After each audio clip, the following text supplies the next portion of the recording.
Bismillahirrahmanirrahim. Asyhadu an la ilaha illallah wa asyhadu anna Muhammadar Rasulullah. Allahumma sholli ala Muhammad wa ala ali Sayyidina Muhammad. Bismillahirrahmanirrahim. La haula wa la quwata illa billahil aliyil azim. Bismillahirrahmanirrahim. Ila hadratin Nabi Mustafa Rasulullah sallallahu alaihi wasallam. Al-Fatihah.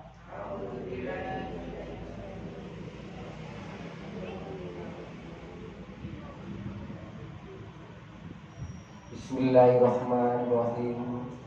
Ila hadrati ila ruhi dumateng tiang sepuh kula panjenengan sedaya ingkang sampun sumare. Al-Fatihah.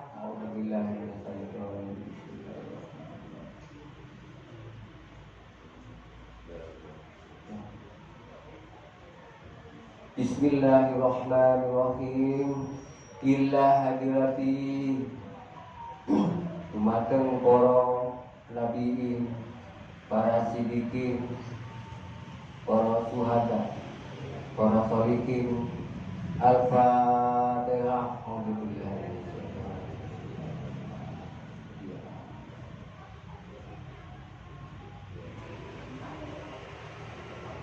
Bismillahirrahmanirrahim. Ila hadratil ilahi dumateng guru kula lan guru panjenengan sedaya ingkang sampun sumare.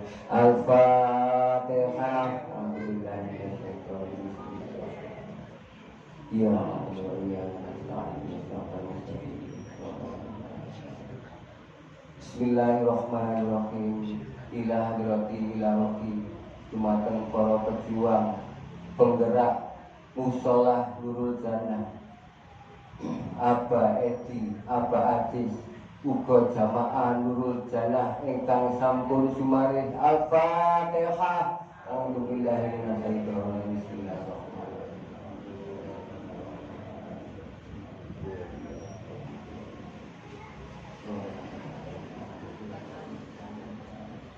Bismillahirrahmanirrahim. Ila hadratil ilahi dumateng para leluhur kula, para leluhur panjenengan sedaya, para leluhur dusun bersihan, para leluhur pulau Jawa, para leluhur bangsa Indonesia. Al-Fatihah.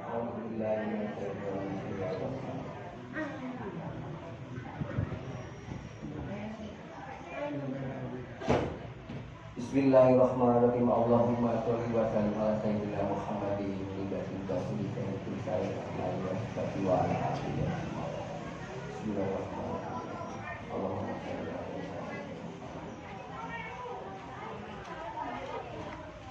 Bapak Ibu ingkang kula hormati, saderenge kajian dinten iki dimulai, monggo kita awali maos Suratul Fatihah. Mugi-mugi Allah Subhanahu wa taala menurunkan kalam-kalam suci sifatnya sedaya ilmu, amal istiqomah kagem kula panjenengan sedaya. Al-Fatihah.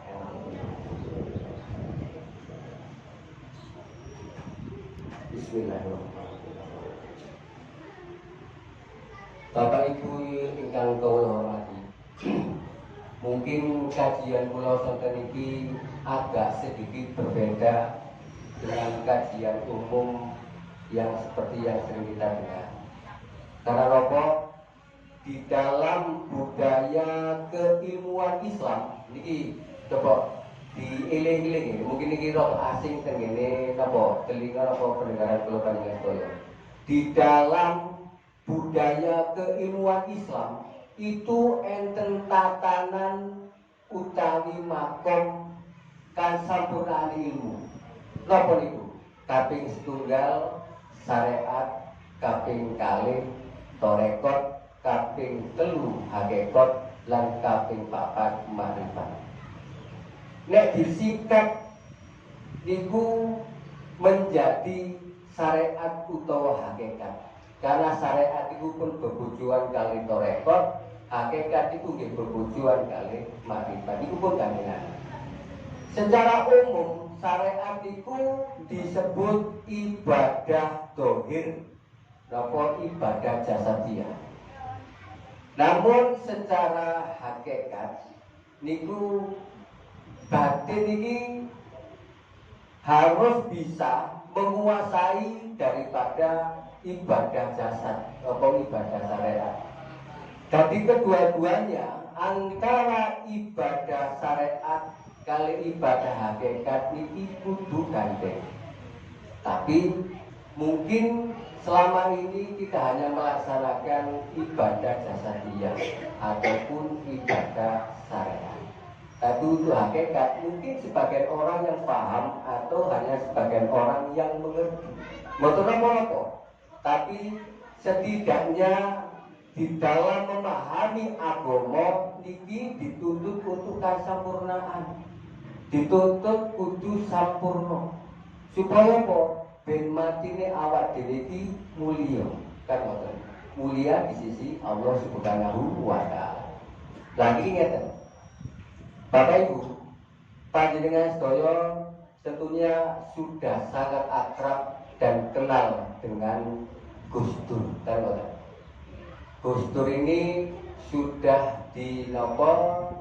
dipersetujui oleh para warga Indonesia, alim ulama Indonesia sebagai waliullah, di mana kajian beliau, nasihat-nasihat beliau ini patut untuk ditiru atau diikuti. Namun kalau rasa akan saat ini Gus Dur itu memang mati secara jasad. Tapi secara jiwa, Gus Dur ini bukan mati.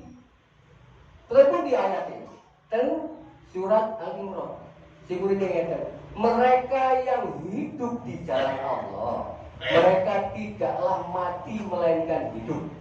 Mereka mendapatkan rezeki dari Tuhannya, dan mereka menunggu orang-orang sebelumnya. Artinya mereka mendapatkan rezeki dari Tuhannya itu Gus Dur itu dapat keberkahan dari Allah berupa kalam-kalam suci, berupa nasihat-nasihat. Salah satunya yang sering kita dengar itu apa? Wirid tanpa waktu yang sering disebut.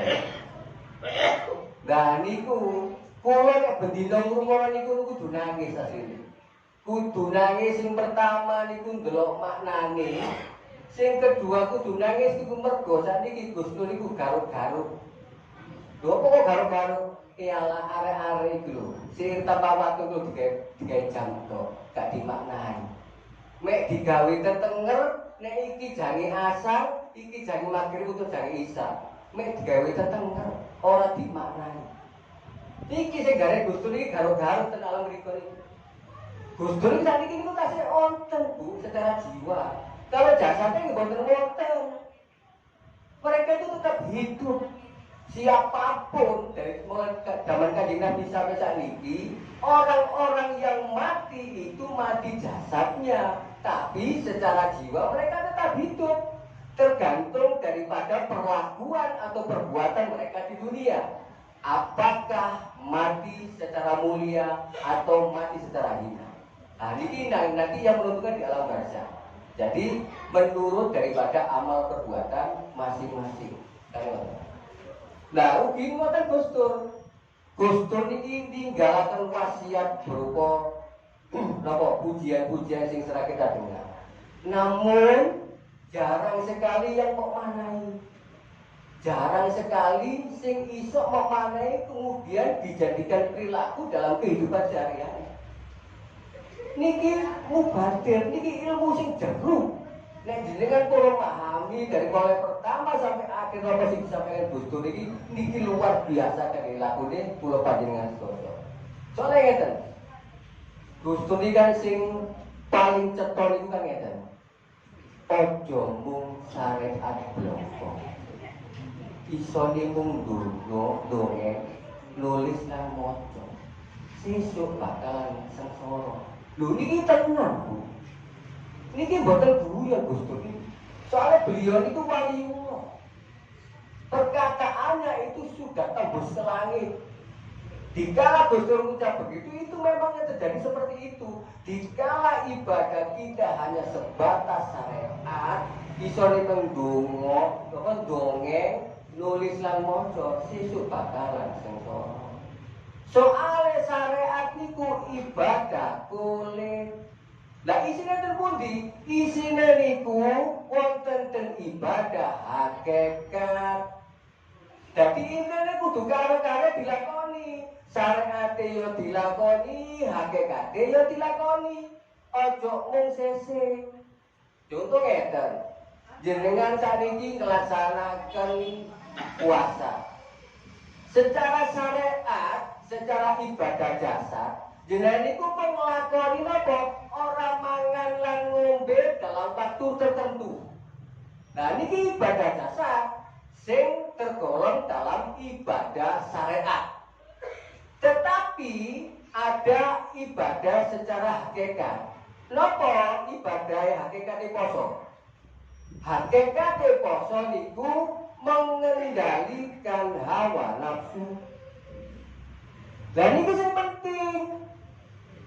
Saniki niki nek wong rene ibadah jasad, napa ibadah syariat sing ngempet mangan lan ngombe dalam waktu tertentu, nggih akibate niki boten sempurna. Oleh ngelak karo luwe. Nek ngelak karo luwe, wedhus niku ditali di polo kandang, nggih. Mboten dikek mangan karo ngombe, poso niku wedhus niku diam. Tapi kita manusia ini diberikan akal pikir kali pangeran, dikek rasa kali pangeran kanggo ngrasakno nikmat ibadah. Kan ngoten. Nah, dadi untuk sempurnanya sebuah ibadah harus dilengkapi dengan yang namanya ibadah hakikat. Hakikat iku ibadah sing sak temene. Mana ibadah niku sak temene, iku isine ning kulite ning syariat. Ning karo-karo kudu dilakoni kanggo kesempurnaan. Makanya poso niki suatu kesempatan yang sangat besar. Satu kesempatan yang sangat luar biasa. Jenenge mawon apa? Ramadan. Poso Ramadan. Bulan suci bisa kan? Yang dinamakan bulan suci niki secara syariat memang bulannya suci bapak-bapak ibu-ibu. Tapi yang dimaksud bulan suci niku sucikanlah hati dan pikiran serta perbuatanmu. Niki mana hakikatnya temeriku? Bukan ulangi toni sing suci. Tapi monggo dimaknai, monggo dilakoni. Nek bulan suci iki hakikate bulan iki bulan latihan gawe nyucekno ati, pikiran lan perbuatan kita sedaya. Supaya apa? Supaya oleh Ramadan. Apa Ramadan? Rahmat lan ridhoe Gusti Allah. Lah niki maneh Ramadan. Dadi monggo ibadah syariat ditaati. Ibadah hakikate dimaknai sak teman-teman perilaku ini. Ben oleh apa? Ben oleh Ramadan. Rahmat lan ridhone Gusti Allah mangkane disebut bulan suci. Sapa sira sapa ingsun kan iso nyucekke pikiran ati lan lakune bakalan oleh Ramadan. Hal yang paling mulia dalam kehidupan ini apabila Allah telah merahmati dan meridhoi seseorang dalam tingkah laku dan perbuatannya. Nah ini mau dimaknai, hakikatnya dicekel, syariat itu dilakoni, hakikatnya dilakoni. Ojo mek syariat itu orang mangan orang ngumpi. Ning bendino ngamuk kapunten nggih, sing ngrasani tonggo, sing memfitnah tonggo, sing berprasangka buruk karo kanggane. Niki ibadah hakikatnya batal, ugi ibadah syariat. Jadi mau oleh ngelak karo luwe. Ibarat poso iki gak taruh pakno keranjang apa kalung ya. Sampeyan pun poso niki. Poso orang mangan orang ngombe dalam waktu yang telah ditentukan. Terus kita menghadap kepada Allah. Nggawa niki keranjang apa kalung ya. Teng ngersani Gusti Allah teng ngadep Gusti Allah. Si Fulan. Endi posomu? Niki Gusti. Nggawa keranjang utawa kalung. Tulisannya poso. Barang dibuka gak ono isine. Lah ini yang dinamakan ibadah puasa yang akhirnya tidak mendapatkan nilai di hadapan Allah Subhanahu wa taala. Karena apa? Hakikate boten dilakoni, isine boten dilakoni. Puasa tetap puasa secara dohir. Tetap orang mangan orang ngombe. Ning apa? Nglakoni perbuatan sing keji. Napa iki? Ngrasani tanggane, biji tanggane, ora sing korupsi, sing dagang ora sing nyolong timbangan. Lah niki dadine posone mboten enten nilai sama sekali. Tulisane nang keranjang itu poso Ramadan. Bareng bisa takon. Lah di sini mboten enten iki. Iyalah. Berarti kuwi iki mek go adahe tok, ora ono isine. Niki dadi nilai mboten enten. Padahal nilai seorang hamba di depan Tuhannya iku mono isine. Padha kale sampe tumbas duren niku seperti kulite napa isine. Nah, seperti isine. Teng supermarket niku wonten duren tanpa kulit. Isine sudah didol dadi nggih wonten. Tapi mboten enten teng supermarket itu dodol kulit duren. Mboten enten. Ugi ibadah kula panjenengan sedaya nggih ngoten. Kulite iku yo digawe sing apik, isine lebih diutamakno. Mergane napa? Isi iku luwih utama. Gitu niku wau duren niku wau. Masih yo gawe kulite. Ya, nek isine apik tetep larang.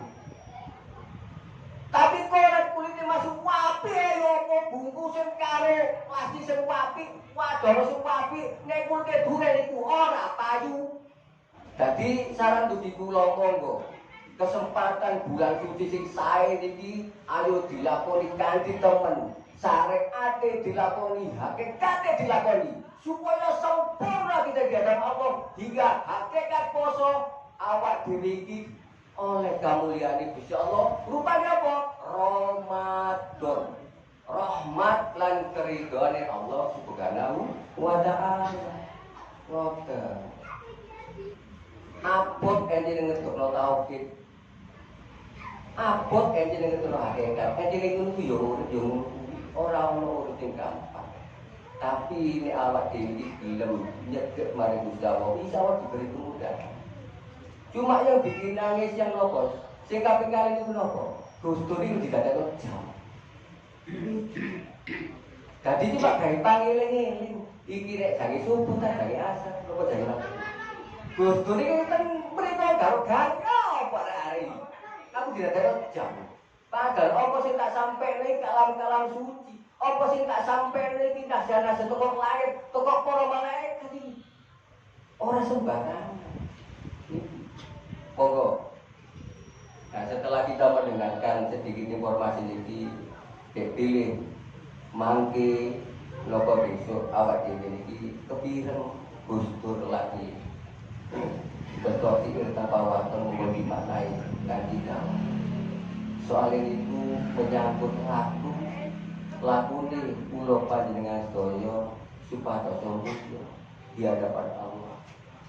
Boten pincang boten melakukan karena makna terdalam dari nopo dari sirah wawasan itu tentang ibadah batin, boten ibadah syariat utawa ibadah jasa.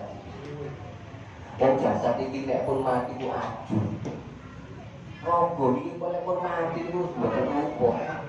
Wah iku wong ayu, wah iku wong ganteng. Buat dunyane akeh, buat sing nek wis mati iku aduh ora ana nilai.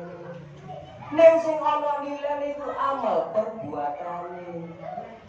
Iku sing penting. Jadi isi ku nggih penting. Supaya isi tetap bersih akhirnya dikei kuning.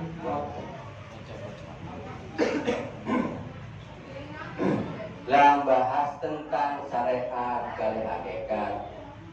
Sedikit pula nambahi bahwa juga kita membahas tentang puasa.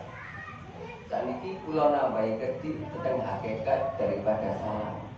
Karena salat ini sudah menjadi rutinitas kula panjenengan sedaya, di mana kita dikenakan kewajiban melaksanakan sholat syariat sebanyak 5 waktu dalam satu hari. Ngeten Bapak Ibu kula panjenengan sedaya kula hormati. Sholat secara syariat niku sholat jasad digeraki awak dhewe mulai teko ngadeg rukuk sujud. Ngadeg rukuk sujud lan niki yang dinamakan sholat jasadiyah atau sholat syariat beserta bacaan-bacaan. Nah niku tasik kelebu ibadah syariat, tasik kelebu ibadah jasad. Ulang-ulang malih, kalau kita membahas masalah sholat, gerak kita dari mulai berdiri, rukuk, sujud, lan duduk atau takian beserta bacaan-bacaannya itu tasik kelebu ibadah syariat utawa ibadah jasadi. Tapi yang perlu diketahui, hakikat sholat niku lidikri. Niki yang pertama. Napa niku lidikri? Lidikri niki eling marang Gusti Allah. Selalu ingat marang Gusti Allah selama 24 jam. Niki hakikat sholat. Nek hakikatnya syariat sampai cuma dikenakan 5 kali dalam sehari. Mungkin sak suwe-suwene kurang luwih 5 menit. Masa ya 24 jam itu sampai gak ibadah cuma 1 menit. Kan ngoten. Lho terus sisane endi? Makanya kudu ngerteni bahwa sak temene sholat secara hakikat niku lidikri. Eling marang Gusti Allah selama 24 jam.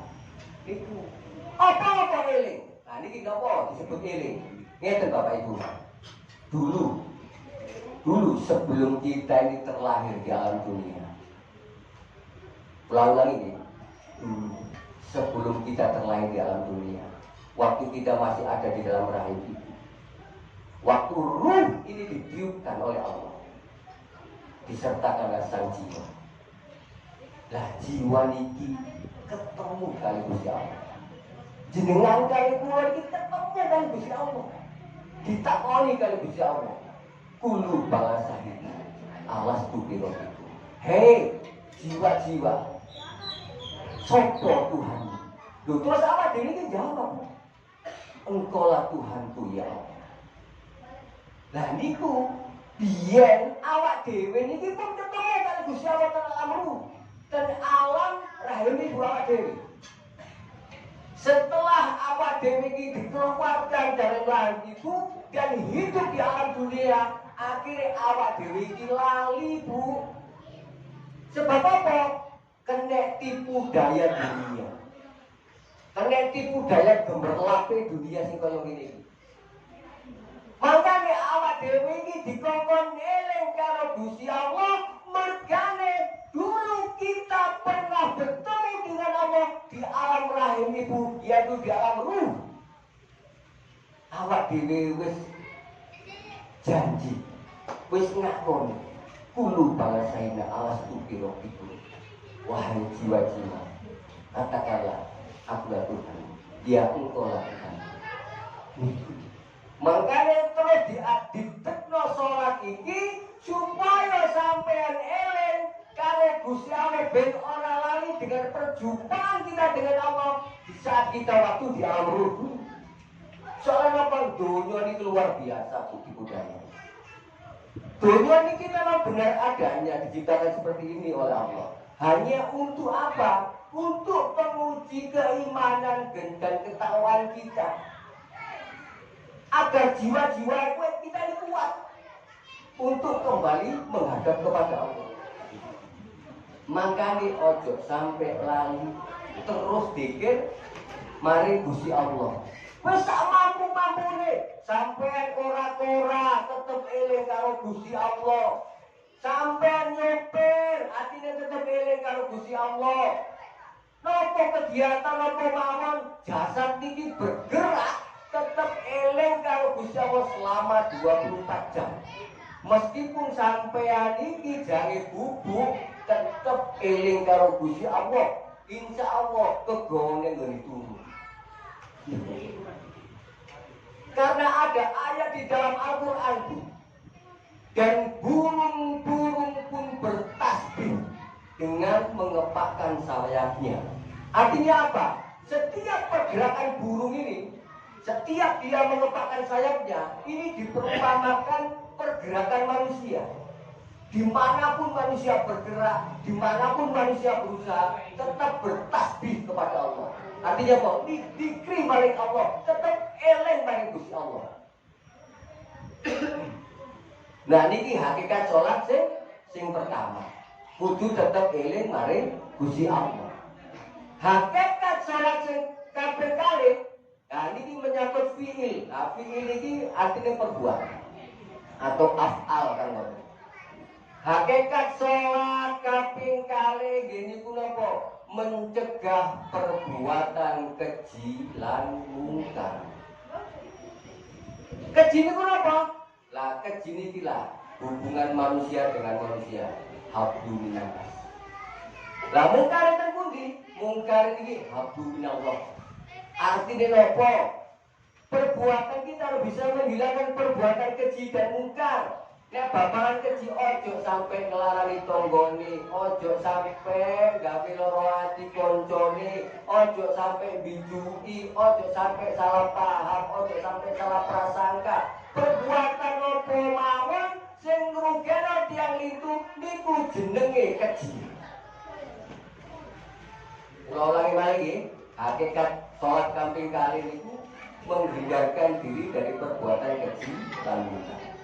Lah keji niki hubungan hubungan manungsa kali manungsa. Ojo sampai awak dhewe iki ngrugekno tiyang itu. Kaya to bejo, memfitnah, berprasangka buruk dan lain sebagainya. Niki termasuk perbuatan keji. Lah mungkar itu pundi? Nah, mungkar niki hubungan Allah. Mungkar niki dapat dikategorikan sebagai akidah. Akidah itu apa sih? Akidah itu hubungan seorang hamba dengan Tuhan. Ini akidah. Ojo sampai nanggone awak dhewe iki dalam akidah kita dengan Allah, dalam hubungan kita dengan Allah, jangan sampai ada kesyirikan-kesyirikan, jangan sampai ada kemusyrikan-kemusyrikan. Niki sing artine mungkar niku. Nek keji perbuatan manungsa nek ngene manungsa, nek mungkar itu hubungan hamba dengan Tuhan. Ojo sampai ono kesyirikan, ojo sampai ono kemusyrikan. Nah justru sing rawan sing betok-betok keton iki babakan mungkar, babakan akidah tentang kesyirikan dan kemungkaran. Sakline napa? Walus Bu. Bapak Ibu kula nek setan karo iblis ya. Sing nang jero awak dhewe iki wis nyawiji nang awak dhewe iki. Ini ku ilmune niku luar biasa. Pinter golek selain menungso. Hingga apa? Mungkar ini sirik ini bisa kita tanpa kita sadari. Contoh apa? Awak dhewe mempertuhankan jabatan. Awak dhewe iki bangga karo awake dhewe. Bangga dengan kekuasaan, menuhankan harta dan lain sebagainya. Niki sirik-sirik sing mboten ketok. Ana maneh sirik kopi sing bendina awak dhewe sering krungu. Napa niki kadang-kadang, wih, kau aku tak selamat tadi rumah. Lah niki sirik kopi niki. Tanpa kita sadari. Padahal tiada keselamatan apapun di alam semesta, tidak ada keselamatan apapun di dunia ini tanpa keselamatan dari Allah itu sendiri lewat makhluk-makhluknya. Kita ini pun hanya sebagai alat Gusti Allah. Jadi orang-orang ngomong coba kalau aku mau gak selamat hari itu. Nah niki sing jenenge sirik. Niki jenenge sirik kopi. Nek sirik sing nyokot kuwata. Loko jalur rezeki nang kuburan. Jalur rezeki nang rumput-rumput. Niki sing mboten angsal. Niki sere sing nyoto niki. Niki makane Opo sholat secara syariat itu sampai ditetapkan pertama itu 50 kali dalam sehari. Kemudian Kanjeng Muhammad itu lewat Nabi Musa ini mengadakan penawaran dari Allah. Akhirnya di dunia dari 5 kali. Maksudnya ngeten. Nek gak ono sholat syariat, niku sampai iso lali karo Gusti Allah. Niki mangkane di setiap pergantian waktu niku sampe dereno. Tangi turu. Ana kewajiban sholat subuh ben eling karo Gusti Allah. Mari ngono wis padang. Akhirnya anak dhewe kok berusaha kok buat panguripan alam dunia ini. Hajane mboten lali. Akhirnya enten sholat zuhur. Nih. Begitu pula seterusnya setiap pergantian waktu itu Gusti Allah ngelingaken lewat sholat di waktu. Terbudi dan surat An-Nisa telah kutetapkan waktu sholat bagi orang-orang yang beriman. Niki saya babakan iman. Di ayat berikutnya Allah mengatakan, maka peliharalah semua sholatmu dan sholat wustokmu. Nah ini sholat wustok nih. Napa itu sholat wustok? Sholat wustok itu sholat perbuatannya sampai 24 jam. Jadi kita diri-diri. Maka peliharalah semua sholatmu dan sholat wustokmu, yaitu sholat perbuatanmu untuk selalu ingat kepada Allah, untuk selalu menghilangkan dari perbuatan kecil dan mungkar, agar engkau menjadi orang-orang yang bertakwa. Nah, yang pertama mau, maka ku tetapkan sholat bagi orang-orang yang beriman. Nah, wujudnya iman ini harus teraplikasi dalam perbuatan. Napa? Berupa takwa. Maka pelihara semua sholatmu dan pelihara sholat wustokmu, sholat lakumu selama 24 jam, agar kamu ingat sama Allah 24 jam, agar kamu terhindar dari perbuatan keji dan mungkar. Maka ku golongkan kau kepada orang-orang yang bertakwa. Orang bertakwa itu pasti beriman. Tapi orang beriman belum tentu bertakwa. Niki kudu diwaspadai. Soalnya apa? Wong iman iki kuat, wong iman iki percaya. Wake wong percaya karo Gusti Allah, wake percaya karo Quran, wake percaya karo malaikat kuat. Tapi perbuatane sing keji lan mungkar. Makanya iman itu kudu ditingkatno sampai pada ketakwaan. Karena takwa adalah aplikasi perbuatan daripada iman. Benar buktinya iman sampai niku. Mboten aku iman karo Gusti Allah, aku percaya karo Gusti Allah. Buktine endi? Niki hakikate teng mriku. Pembuktian perilaku, pembuktian laku. Itulah yang dinamakan isine hakikate. Lah ya sekedar berpakaian mengiman. Tapi beruntunglah bagi orang-orang yang beriman daripada gak punya iman. Namun di awak diri wis dikai hidayah iman mari Gusti Allah, wis dikai nur iman, wis dikai sampai hakul iman, kudu dilanjutke sampai pada tingkat ketakwaan. Niki, makanya kata Allah mengatakan dalam Al-Quran, tidak kuciptakan jin dan manusia hanya untuk beribadah kepadaku. Niki, jadi kita ini diwajibkan ibadah kepada Allah. Tapi ada yang unik di sini. Jikalau kita kembali kepada Allah, yang ditanya itu bukan ibadah kita, tapi amal perbuatan yang wajib. Dan ini sih, padahal ayat itu mengatakan tidak menciptakan jin dan manusia ini hanya untuk beribadah kepada Allah. Tetapi sejak kita meninggal dunia dan kembali kepada Allah, kita harus beribadah. Kenapa? Amal perbuatan. Nah, ini kita jelasin. Kenapa apa kaya ngono? Soalnya ibadah itu sebagai awal, ibadah itu sebagai pembuka. Contohnya ngeten, semua ibadah ritualitas, semua ibadah jasa dia ini pasti akan bermuara, pasti akan berakibat kepada amal perbuatan kita. Contoh, jenengan poso sadiki untuk apa? Mengendalikan hawa nafsu. Iki tentu tentang amal perbuatan iki. Sing kaping kalih salat mencegah perbuatan keji dan mungkar. Ten pundi? Ten perbuatan. Jenengan ngaji, gawe napa laku. Ten pundi? Ten perbuatan. Iki ibadah ritual. Ibadah syariat. Jenengan maca Quran.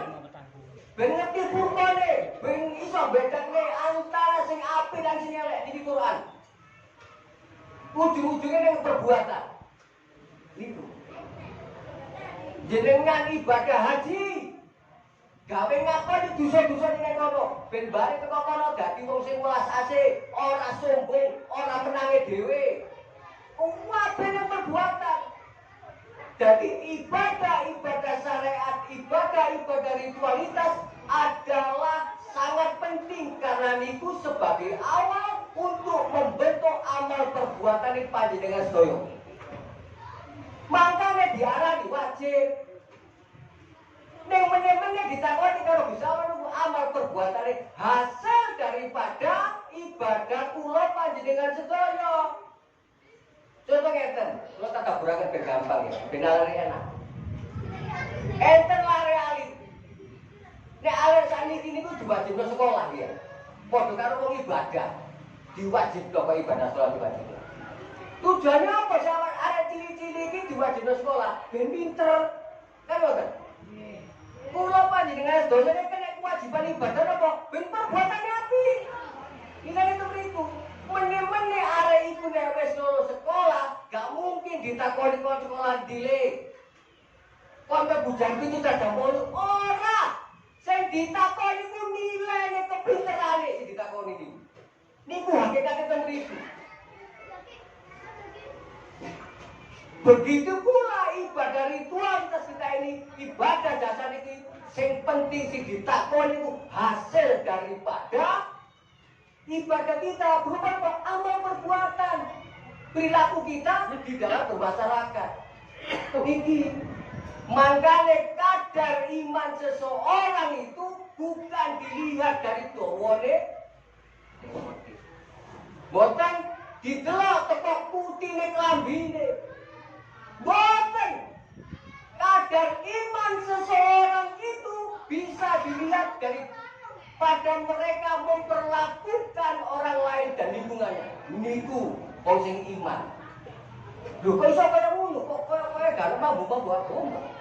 Soalnya itu loh, kenapa kadar iman seseorang itu bisa dilihat dari bagaimana seseorang itu memperlakukan orang lain dan lingkungannya. Karena apa? Di dalam keimanannya dia sudah percaya sepenuhnya. Kabeh iki ciptaane Gusti Allah. Tangga iku ciptaane Gusti Allah. Anak bojo kanca niki ciptaane Gusti Allah. Iki wong iman wong sing percaya akhirnya memperlakukan semuanya dengan baik. Nopo kewan, nopo tumbuhan, saking imane dia percaya nek kabeh iki ciptaane Gusti Allah. Akhirnya apa? Dia gak gendera hati, dia gak merusak alam semesta.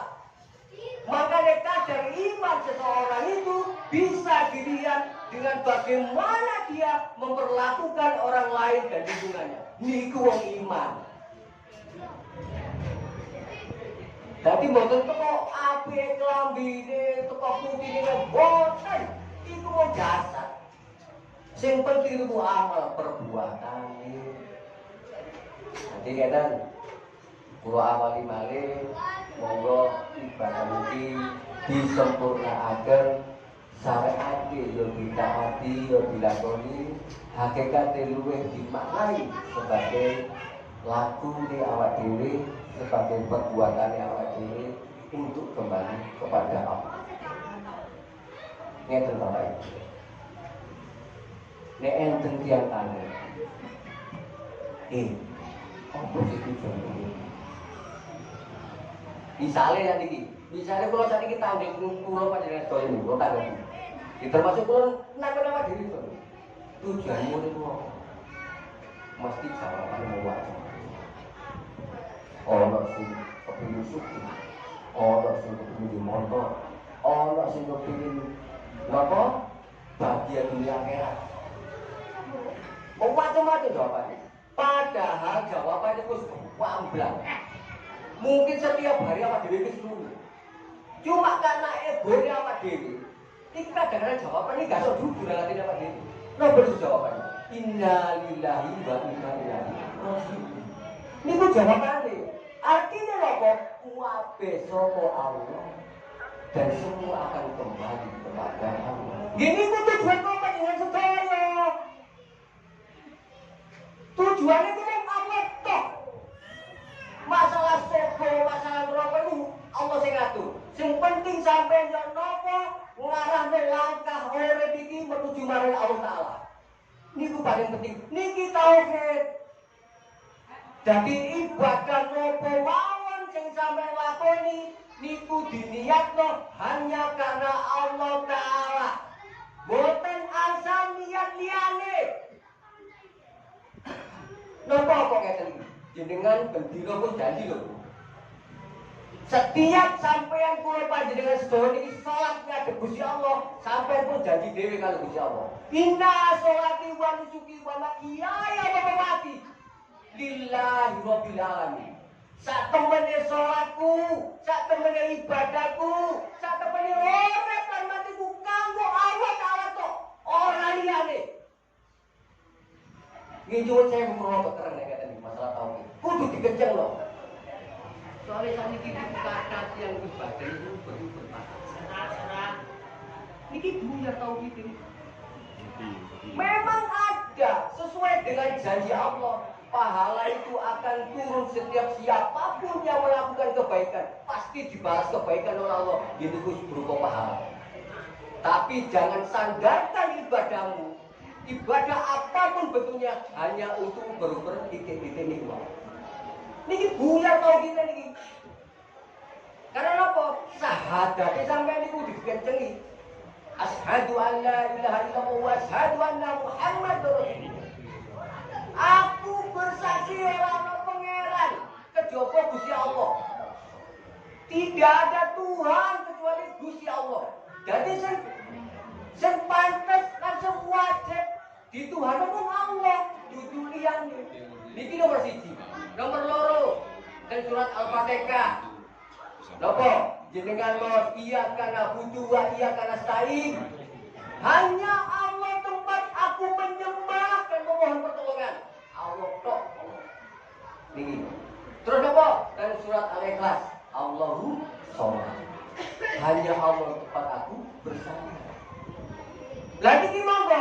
Di tingkat no kesadarane, di tingkat no alam pikire, kumabe ane tandian no ibadah. Aku kerja itu ya ibadah, aku masak itu ya ibadah, aku umbah-umbah itu ya ibadah. Niki dinian no nenggone Gusti Allah. Masalah pahala itu sudah menjadi janji Allah. Karena pahala ataupun dosa niku hukum kausal, niku mono sunatullah. Apa sunatullah niku? Nek jare wong Jawa iku ngondo wae pakar.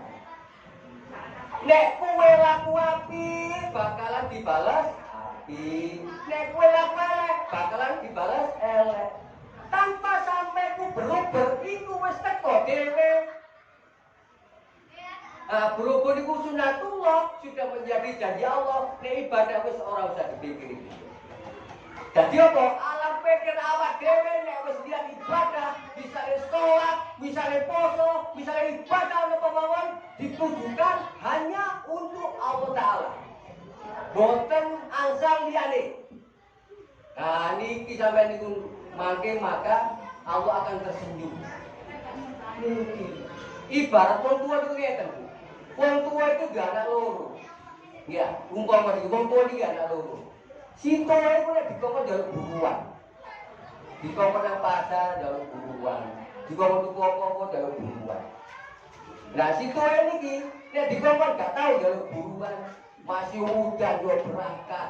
Masih panas yo berangkat. Niki jenenge sing ana sing ikhlas niki, mboten njaluk buruan.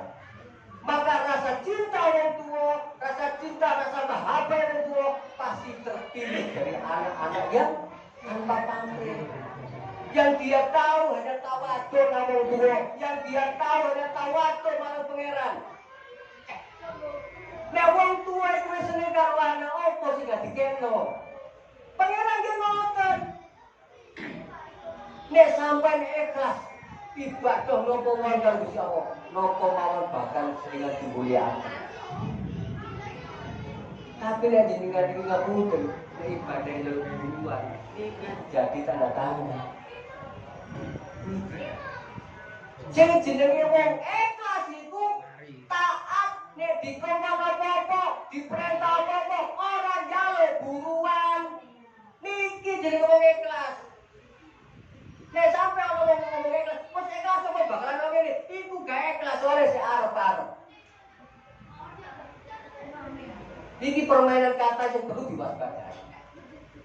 Hakikat ikhlas itu wis gak njaluk apa-apa kecuali ridhone Gusti Allah. Niku lho. Ayo tahu kita ini dicekel sing rapet. Dari Gusti apa? Kanggo nguwatno nikahno iman tauhid. Ya, mulya mati. Nek sampean mboten nyekeli tauhid, nggih mboten mulya mati. Soalnya Gus Dur pun nyampe akan ngoten. Gus Dur itu kan salah satu malaikat. Di mana di dalam Al-Quran itu Allah mengatakan, telah kuturunkan Rasul atau utusanku pada suatu kaum dengan bahasanya masing-masing. Artinya apa? Di antara kita ini ada utusan Allah. Kita masuk wali-wali Allah. Kita masuk para gus, para ustaz, para kiai. Ini utusan Allah itu. Makanya Allah mengatakan dalam Al-Quran, kuturunkan Rasulku atau utusan-utusanku pada suatu kaum dengan bahasanya masing-masing. Iso wong Jawa, iso wong Madura, iso wong Cina, iso wong ndi wae lah. Karena apa? Dengan bahasanya masing-masing. Jadi di antara kita ini secara umum ini enten utusan-utusan Gusti Allah. Termasuk sampai niku nggih utusan Gusti Allah kangge ngutus awak sampai dhewe. Niki lingkup kecil. Awak dewi ini kan diturunkan Allah di muka bumi.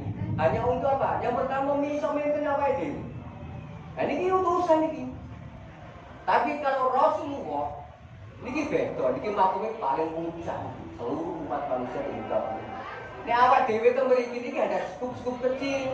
Contoh gambar siji paling cilik, yo tadi utusan awak dewi itu ngendali awak dewi.